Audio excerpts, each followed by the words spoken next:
Selamat pagi Ibu Bapak Saudara yang dikasihi Tuhan. Kita patut bersyukur pagi ini, Senin 17 Agustus 2026, kembali diberi kesempatan oleh Tuhan untuk dapat mengawali hari dengan sesaat lagi merenungkan firman-Nya. Saya, Dwi Prastio atau DP, mengajak Ibu Bapak Saudaraku untuk bersama-sama berdoa sebelum merenungkan firman Tuhan. Mari kita berdoa. Kami bersyukur ya Allah untuk hari yang baru dan untuk kehidupan yang Engkau anugerahkan kepada kami semua. Kami bersyukur karena Allah menempatkan kami sebagai bagian dari keluarga besar Negara Kesatuan Republik Indonesia yang hari ini memperingati 81 tahun kemerdekaan Indonesia. Kembali kami rindu untuk merenungkan sebagian firman-Mu, agar kami dapat menjadi anak-anak-Mu, warga kerajaan sorga, dan juga warga negara Indonesia yang berani menyuarakan kebenaran disertai kesucian hati demi mewujudkan negeri kami yang berdaulat, adil, dan makmur bagi seluruh rakyat Indonesia. Ya Tuhan, tolonglah kami dengan Roh Kudus-Mu untuk memahami firman yang akan kami renungkan bersama-sama. Dalam nama Yesus kami berdoa. Amin. Renungan pagi ini saya beri tema yang gendut dan yang kurus kerempeng. Firman Tuhan yang akan kita refleksikan pagi ini saya ambil dari kitab Yeremia pasal 5, khususnya ayat 26 sampai dengan 31.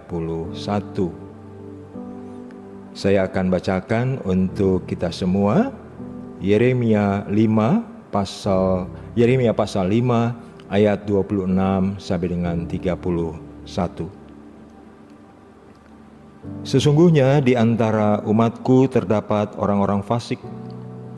Mereka mengintai seperti penangkap burung. Mereka memasang perangkapnya dan menangkap orang. Seperti sangkar penuh burung, demikianlah rumah mereka penuh tipu daya. Itulah sebabnya mereka menjadi orang besar dan kaya, menjadi gemuk dan tambun.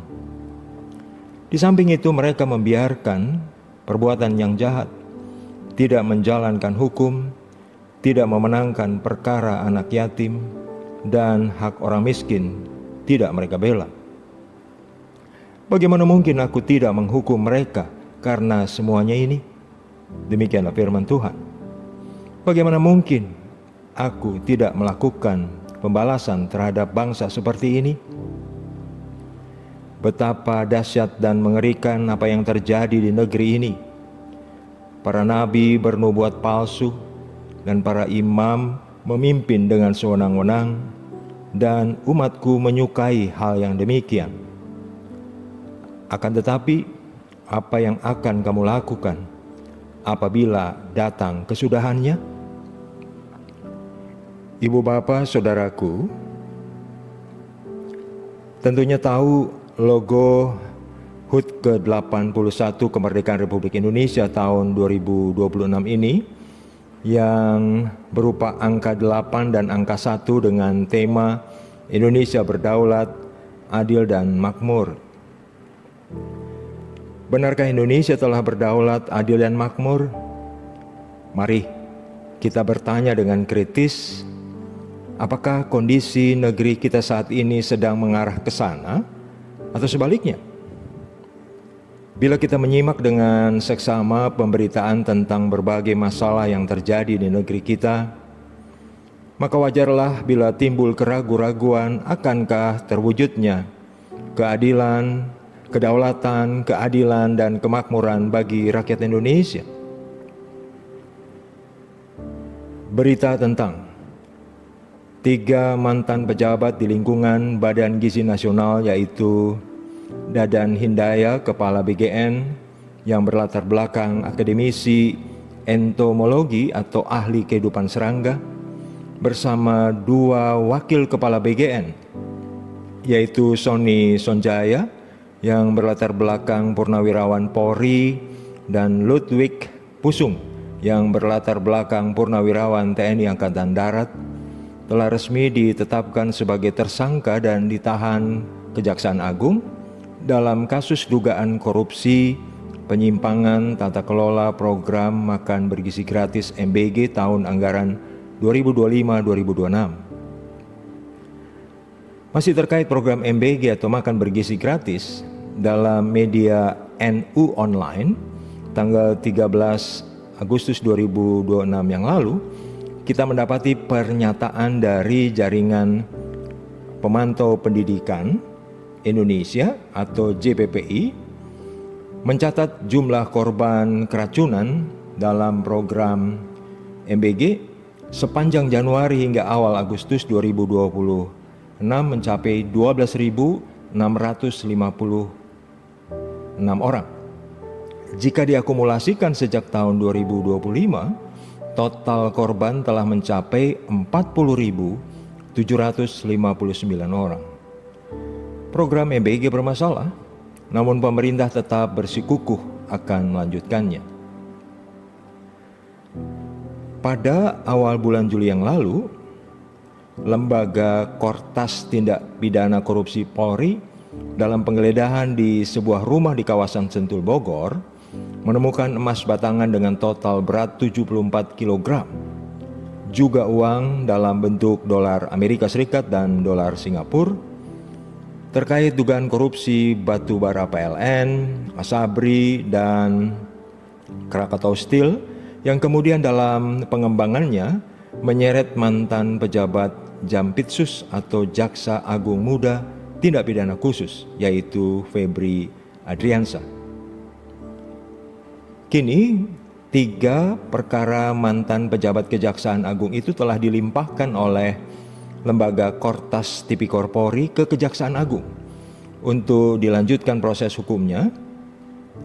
Semoga saja masyarakat yang mengharapkan keadilan tidak mengalami kekecewaan karena ada tipu daya penegakan hukum yang pura-pura. Jampitsus sebagai aparat penegak hukum yang seharusnya memberantas kejahatan korupsi malah menyalahgunakan kekuasaan dengan membiarkan perbuatan yang jahat dengan tidak menjalankan hukum. Masih di bulan Juli yang lalu, Kompas memberitakan daftar 11 kepala daerah yang terjerat OTT pada 2026 dan terbanyak dari Jawa Tengah. Juru bicara KPK mengatakan mahalnya ongkos politik dalam pilkada menjadi salah satu pemicu kepala daerah terjerat korupsi. 11 kepala daerah yang terjerat OTT atau operasi tangkap tangan KPK itu terdiri dari Wali Kota Madiun, Bupati Rejang Lebong, Bupati Tulung Agung, Bupati Muara Enim, Bupati Kuantan Sengingi Riau, Bupati Langkat, Bupati Lombok Barat, dan khusus di Jawa Tengah ada Bupati Pati Sudewo, Bupati Pekalongan Fadia Arafik, Bupati Cilacap Syamsul Aulia Rahman, dan Bupati Sukoharjo Etik Suryani. Kita sangat kecewa dan layak kalau kita merasa marah karena tidak sedikit para pejabat daerah yang seharusnya menjadi pelayan masyarakat, namun mereka malah memperbesar kekayaannya menjadi semakin gemuk dan gendut dengan perbuatan korup yang jahat, mengabaikan hak warga negara terutama orang miskin. Kembali ke logo hari ulang tahun ke-81 Kemerdekaan Republik Indonesia tahun 2026 ini berupa angka 8 dan angka 1. Mungkin ada di antara ibu bapak saudara yang pernah melihat di media sosial hasil kreativitas anak bangsa ini dalam menyambut HUT ke-81 Indonesia dengan membuat seperti logo tandingan dengan fokus pada mengubah bentuk angka 8 dan angka 1. Gambar yang menampilkan angka 8 yang di dalam bagian bagian dalamnya berbentuk sosok pria bertubuh gemuk, mengenakan pakaian rapi, jas berdasi, berdiri menyamping seolah memandang angka 1, yang di bagian dalamnya digambarkan sosok pria kurus kering, kurus krempeng, dengan penampilan menyedihkan. Warganet mengartikan gambar itu sebagai sindiran ketimpangan ekonomi di Indonesia. Sosok gemuk atau gendut itu melambangkan kemakmuran segelintir pihak, sedang sosok kurus krempeng melambangkan kemiskinan yang masih dialami sebagian besar rakyat. Gambar satir ini menjadi simbol kritik sosial yang merefleksikan kesenjangan ekonomi antara pejabat yang makmur dan rakyat kecil yang hidup kesusahan. Firman Tuhan yang kita baca hari ini memperingatkan bahwa di tengah-tengah bangsa ini terdapat orang-orang fasik yang seperti penangkap burung dengan perangkap yang sengaja menjerat sesama manusia. Ada juga orang-orang yang penuh dengan tipu daya memperbesar kekayaannya dengan membiarkan perbuatan yang jahat. Orang-orang yang tidak menjalankan hukum dan tidak membela hak orang miskin. Di tengah kondisi bangsa Indonesia seperti saat ini, semoga Tuhan masih memberikan kesempatan kepada para pemimpin atau pejabat negeri kita untuk segera melakukan pertobatan sebelum firman-Nya digenapi dengan caranya. Bagaimana mungkin aku tidak menghukum mereka karena semuanya itu? Demikianlah firman Tuhan. Bagaimana mungkin aku tidak melakukan pembalasan terhadap bangsa seperti ini?